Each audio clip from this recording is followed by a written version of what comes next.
The great hall of the Galactic Assembly was older than most stars. Its walls were made of living crystal that had grown for millions of years. Light moved through them like slow rivers. 4,000 species had gathered here since the beginning of recorded history. They called themselves the Covenant of Stars. They believed they had seen everything. They had never seen anything like this. Captain Park stood at the center of the speaking platform. He was a small man by human standards, with gray at his temples and calm eyes that revealed nothing. His uniform was simple. His voice was quiet, but every being in that vast chamber was watching him. "You have been found guilty," said the Archon of the Eth. The Archon was not a single creature but a collection of crystals that thought together as one mind. It had lived for 9,000 years. It had judged 10,000 species. It had never been wrong. Humanity interfered in the natural order of the Outer Rim. You violated 17 provisions of our sacred covenant. Did not move. We saved 3 billion lives. You disrupted a natural extinction event, the Archon replied. Its crystals pulsed with cold blue light. Evolution must be allowed to proceed. The weak must fall so the strong may rise. This is the law of the universe. They were children, said Admiral. She stood beside, tall and straight in her dark uniform. Her face was stone. Her eyes were fire. The colony ships carried families, children. They were not weak. They were simply in the path of a solar flare that your precious covenant said we must ignore. The chamber buzzed with shock. No one interrupted the Archon. No one had ever dared. The law is clear, the Archon continued, as if had not spoken. Humanity will face sanctions. Your colonies will be quarantined. Your vessels will be restricted to a single system. You will remain there until you learn respect for the natural order. Looked at, something passed between them. A decision made long ago, now finally arriving. No, said. The word hung in the air like a blade. You do not have a choice, the Archon said. The Assembly has voted. The judgment is final. Then we withdraw, replied. His voice was still quiet, but now it carried to every corner of the ancient hall. Effective immediately. Humanity resigns from the Galactic Assembly. We will return to our own space. We will trouble you no more. For 3 heartbeats, there was absolute silence. Then the chamber exploded into chaos. Species that had not raised their voices were shouting. Crystalline beings flickered through every color of distress. The great translation machines hummed and crackled as they tried to process the impossible. In 12 million years, no species had ever left the Assembly. The Archon's crystals turned a deep, angry red. You cannot simply leave. The covenant binds all who sign it. You made promises. You have obligations. Smiled, it was not a pleasant smile. We have read the covenant very carefully, all 8 million pages of it. There is no provision against departure. You never imagined anyone would want to go. She was right. The Assembly had grown so confident in its own perfection that the idea of rejection had never occurred to them. The covenant spoke of punishments and rewards, of ranks and duties. It said nothing about goodbye. Think carefully, the Archon warned. Outside the Assembly you will have no protection, no trade, no allies. The universe is vast and dark and humanity is very young. Nodded slowly. We know, we have always known. We joined you because we hope to learn, to grow, to be part of something greater. He paused. But not at the cost of our souls. Not if membership means watching children burn because a law written before our son was born says we must. He turned to face the full Assembly. 4,000 species watched him with eyes and sensors and organs humanity had no names for. Some were afraid. Some were angry. A few, perhaps, understood. We will go peacefully, said. We will take nothing that is not ours. We will honor every contract until its end. But when the last human ship crosses the border of Assembly space, we will not look back. The vote to accept humanity's withdrawal passed by a narrow margin. Many species were too shocked to vote at all. The Archon abstained, its crystals cycling through colors no one had ever seen before. 1 month later, the last human vessel departed from assembly territory. It was a small science ship called the Quiet Dawn. Its captain, a young woman named Bay, sent a final message before crossing the border. "Thank you for 200 years," she said. "We learned much from you. Perhaps in time you will learn something from us." Then she was gone. All of them were gone. The humans had taken their scientists and engineers, their doctors and dreamers, their soldiers and poets. They had taken their strange laughter and their stranger tears. They had taken their endless questions and their stubborn hope. They had also taken something else, something the assembly did not yet know was missing. In the empty halls where humans had once worked, machines continued to hum. Lights continued to glow. The great systems of the Galactic Assembly continued to function as they had for millions of years. But deep in the code of 1,000 essential systems, in the quantum locks of 10,000 vital machines, in the delicate balance of forces that held the Covenant together, something had changed. Something was beginning to fail. And no one in the assembly had any idea how to fix it. 6 months had passed since the humans left. The Galactic Assembly told itself that nothing had changed. The great machine of civilization continued to turn. Trade ships moved between stars. Councils met and debated. Laws were written and enforced. Everything was normal. Everything was a lie. Bay sat in her small office on New, humanity's oldest colony world. Rain fell outside her window. Real rain from real clouds on a world that humans had made their own. She drank tea and watched the data streams from assembly space. Old habits were hard to break. The first reports had seemed like nothing. A navigation beacon in Sector 7 Alpha had stopped working. These things happened. The universe was large and machines sometimes failed. Then another beacon went dark, then 12 more. Then 100 across 3 different systems. Set down her tea and read the technical reports more carefully. Her eyes widened. "They are not broken," she whispered to herself. "They are empty." The beacons had been designed by human engineers 60 years ago. They used a special technology called quantum locks to stay perfectly accurate across vast distances. Human technicians had maintained them ever since, visiting each beacon once a year to reset the locks and check the systems. No one had visited them in 6 months. No one else knew how. The beacons were not breaking. They were simply forgetting how to work. On the assembly capital world, a ETH official named sat alone in his chamber. He had once worked closely with humans. He had even liked them, though he would never admit this to his own kind.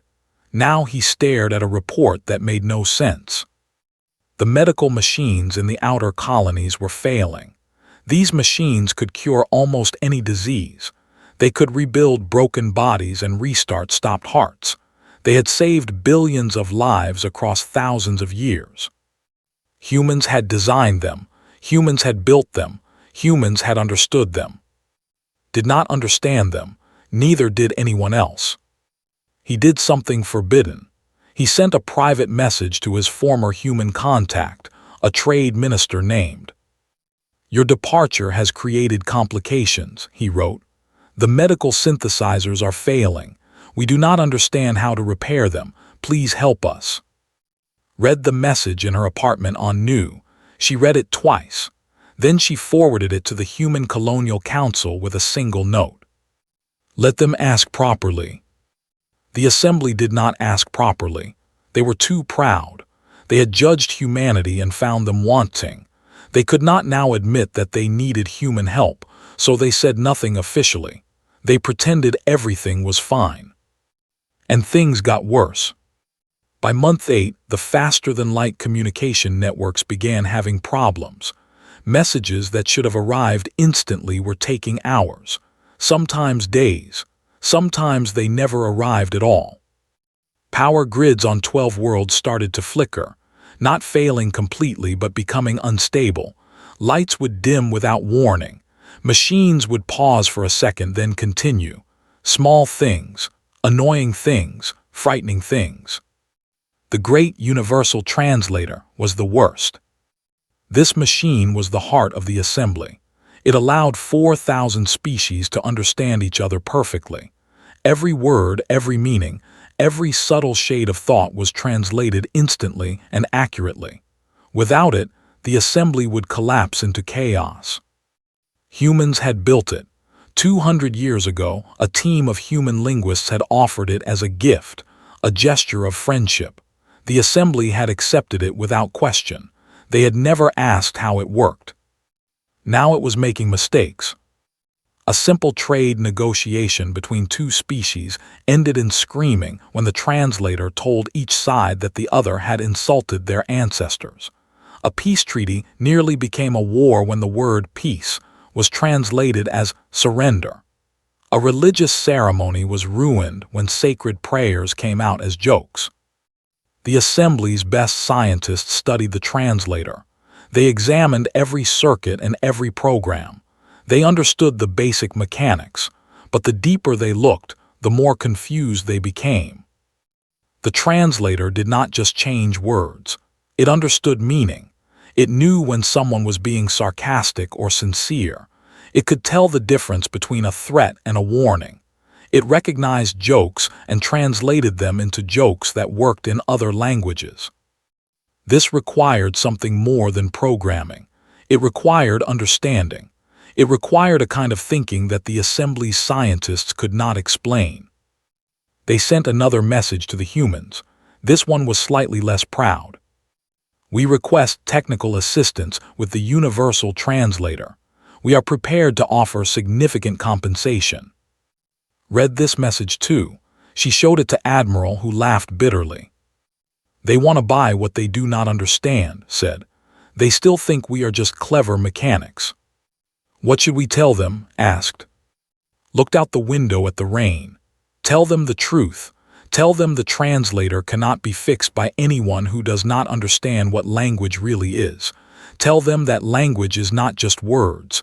It is intention, context, feeling. Tell them that we built the translator with our hearts as well as our hands. She paused. And tell them that hearts cannot be purchased. The message was sent. The assembly did not reply. In the silence that followed, more beacons went dark. More machines forgot their purpose. More cracks appeared in the great structure of galactic civilization.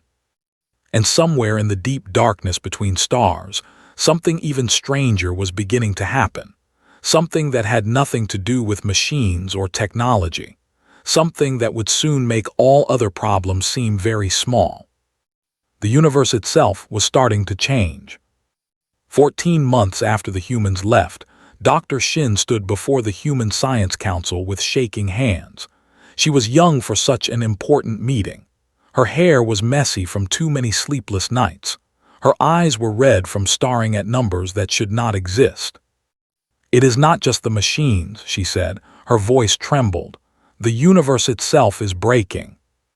The council chamber went silent. Director O, the oldest scientist in the room, leaned forward in his chair. Explain, he said. Touched a control. The air above the table filled with light. Numbers and graphs and images of distant stars appeared. I have been studying the regions of space where humans used to work, she said. The research stations, the observation posts, the places where our scientists spent years watching and measuring and trying to understand. She pointed to a cluster of stars on the map. In these areas, entropy is increasing faster than it should. How much faster? Asked. 0.003%. Someone in the room laughed nervously. That is nothing, a rounding error. Shook her head. You do not understand. Entropy is a fundamental law. It should not change at all, not by any amount, not ever. She pulled up more data. Stars in these regions are burning faster than our models predict. Black holes are growing beyond their expected size. The basic constants of physics are drifting. The laughter stopped. That is impossible, said, but his voice was less certain now. Yes, agreed. It should be impossible, but it is happening. She took a deep breath. I believe I know why. She changed the display. Now it showed a simple diagram, a human figure standing next to a star. When we observe something, said, we change it. This is basic quantum physics. The act of watching affects what is watched. We have known this for centuries. She touched the control again. The diagram expanded. Now it showed thousands of human figures scattered across a map of the galaxy. But we never understood the full meaning. We thought observation was just measurement, numbers on a machine, data in a computer. She paused. We were wrong. She looked around the room at the faces of the council, scientists and leaders, rational people who believed in facts and logic. What she was about to say would sound like madness. Human consciousness does not just observe reality, she said. It stabilizes it. Silence. Then director spoke carefully. You are saying that our minds affect the physical universe. Not just affect, anchor, brought up her final set of data. For 200 years, humans were everywhere in assembly space. We watched everything. We measured everything. We asked questions about everything. Our curiosity was constant. Our attention was everywhere. She pointed to the drifting numbers on the display. We were holding the universe together, and we did not even know it. The idea was insane. It was also, according to every piece of data had gathered, true. Humans were not just intelligent. They were not just creative or adaptable or stubborn. They were necessary. The universe needed witnesses. It needed beings who would look at it, measure it, try to understand it. Without that attention, reality itself began to lose its shape. The assembly had never noticed because humans had always been there. 200 years of human presence had become part of the background, like air, like gravity, invisible but essential. Now the humans were gone, and the universe was forgetting how to be real. Far away on the assembly capital world, the Archon received a disturbing report. 3 stars in the outer regions had collapsed. They had become black holes centuries before their time. The scientists had no explanation. The report was delivered by a young assistant whose translation device had started speaking in riddles. Half the words made no sense. The other half seemed to come from ancient languages that no one remembered. The Archon listened to the report. Its crystal form flickered through colors that had no names. For the first time in 9,000 years, it felt something strange in its core. The humans would have called that feeling fear. The assembly called an emergency session. 4,000 species gathered to discuss the crisis, but the discussion went badly. The translation errors were getting worse. Species that had been allies were suddenly unable to understand each other. Old conflicts returned. Old hatreds awakened. A fight broke out between 2 delegations. Then another. The great hall that had seen 12 million years of peace was suddenly full of violence and confusion.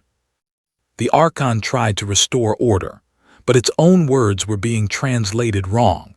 When it called for calm, the machine said it was calling for war.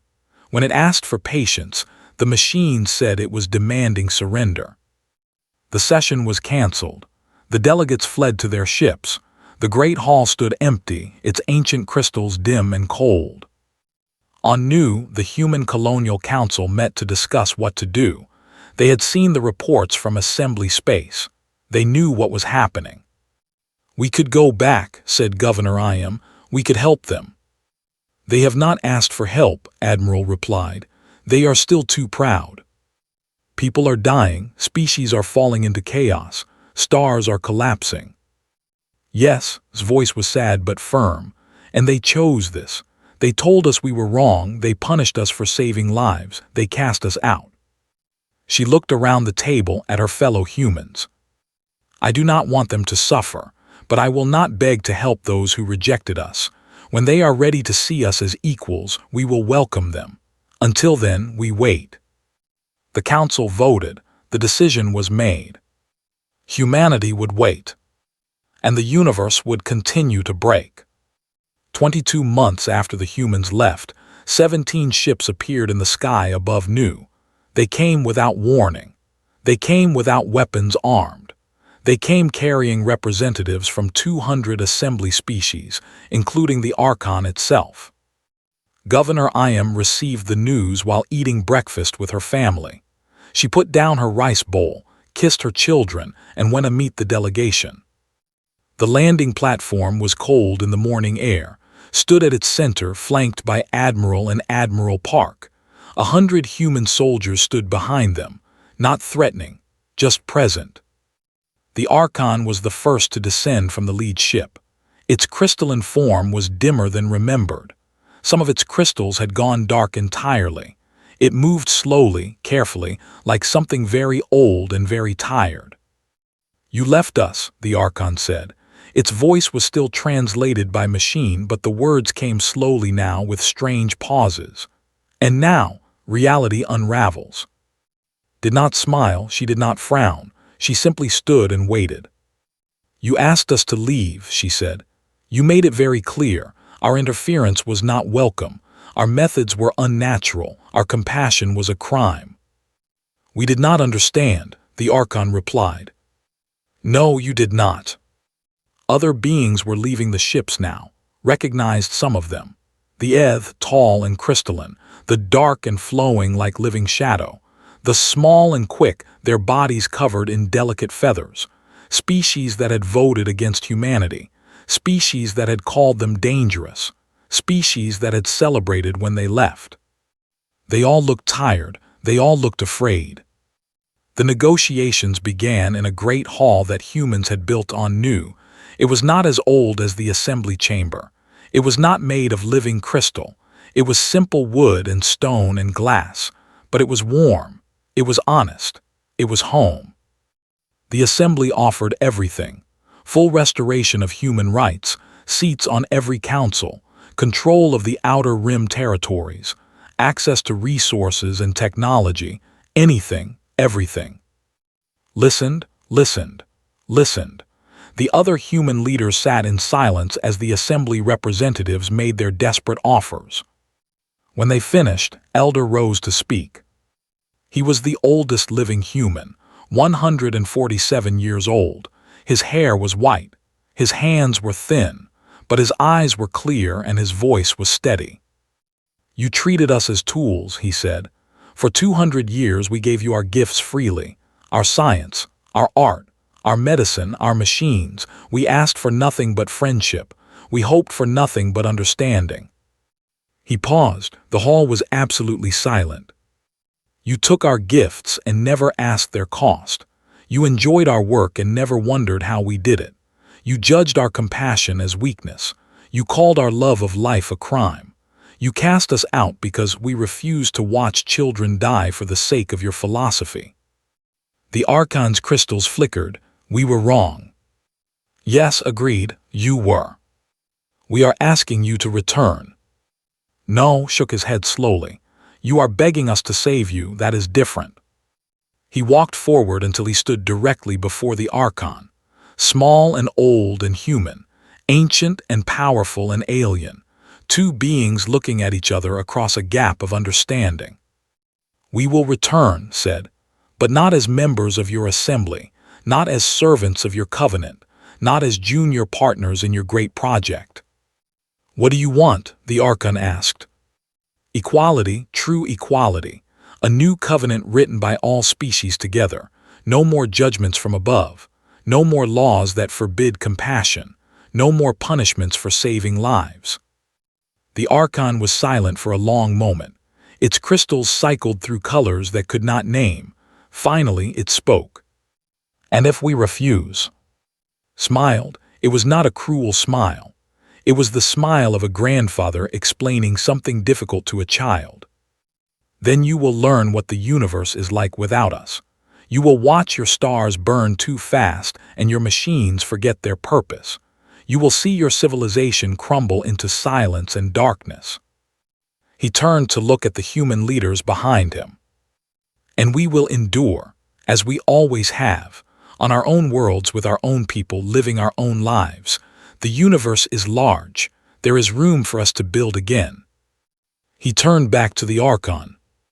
"The question is not whether humanity will survive. We know we will. The question is whether you will survive without us." The assembly delegation asked for time to discuss. They were given 1 week. During that week, the humans went about their normal lives. They worked and played and ate and slept. They watched the stars and wondered about the future. They did not beg. They did not threaten. They simply waited. On the 7th day, the Archon returned to the Great Hall. It was alone this time, just one ancient being carrying the weight of 12 million years. "We accept," it said, "all of your terms, a new covenant, true equality, partnership instead of hierarchy." Nodded, "There is one more thing." "What?" "An apology, public and sincere, to all of humanity, to the 3 billion lives we saved that you called a crime, to every human who was judged unfairly and punished unjustly." The Archon's crystals went still, completely still. For a long moment nothing moved. Then slowly, the ancient being bowed. Its crystalline form bent forward in a gesture of respect that it had never shown to any species. "I am sorry," it said. "We were wrong, we are sorry." Bowed in return, 2 civilizations meeting as equals for the first time. "Then let us begin again," he said. 30 months after the day humanity left, they returned. The ceremony was held on the old assembly capitol, in the great hall that had seen 12 million years of history. But the hall had changed. Human engineers had worked for weeks to repair the ancient crystals. Human artists had added new decorations. Human musicians played soft music as the delegates arrived. The new covenant was signed at exactly midday. 2,000 representatives from 2,000 species stood in a great circle. Humans stood among them, not at the back, not at the edge, but scattered throughout, equal among equals. Admiral Park, the same man who had announced humanity's departure, now signed humanity's return. His hand was steady. His eyes were bright. "On this day," he said, "we begin something new, not a return to what was, not a restoration of the old order, a true beginning. A partnership of all peoples, bound not by law alone but by respect and understanding." The Archon of the Eth signed next. Its crystals were brighter now, restored by human science and human care. It had learned in the long months of darkness that strength was not enough, that age was not enough, that pride was not enough. "We welcome humanity home," the Archon said, "not as members, as family." The word hung in the air. Family. It was a human word, translated imperfectly into 1,000 languages, but everyone understood its meaning. Under the new covenant, no species could be punished for saving lives. No civilization could be sanctioned for acts of compassion. The old laws about natural order and non-interference were gone. In their place stood a simple principle: all life matters. And humanity was given a special role. They would be the guardians of the threshold, watchers and maintainers of reality itself. They would spread across the galaxy, observing and measuring and wondering, their endless curiosity holding the universe together. It was a great responsibility. It was also a great honor. On the bridge of the new flagship Horizon's return, Admiral Park stood watching the stars. Dr. Shin was beside him, monitoring her instruments with quiet concentration. "Entropy rates are falling," she reported, "just by being here, just by looking." Nodded. He had always known somehow that humanity was special, not better than other species, not smarter or stronger, just different, necessary. Humans could not stop asking questions. They could not stop wondering about what lay beyond the next star, beneath the next rock, inside the next mystery. This curiosity was often called a weakness. It made humans reckless. It got them into trouble. But it was also their greatest gift. The universe needed to be watched. Reality needed witnesses, and no species watched more carefully than humanity. Below them, on 100 worlds, the lights came back on. Navigation beacons remembered their purpose. Medical machines began healing again. The great translator spoke clearly, every word perfect, every meaning true. On the outer rim, the 3 billion people humanity had saved 22 months ago celebrated in the streets. They had never forgotten who saved them. They had never understood why it was called a crime. Now they danced and sang and wept with joy. On the assembly capitol, a young Eth named met with his old friend. They had not spoken in person since before the departure. Now they sat together in a small cafe, drinking tea and watching the celebrations. "I never stopped hopping," said. His crystals glowed with soft colors. "I knew you would come back." Smiled. "We almost did not. Many of our people wanted to let you fail, to prove that we were right." "Why did you return?" Looked out the window at the stars.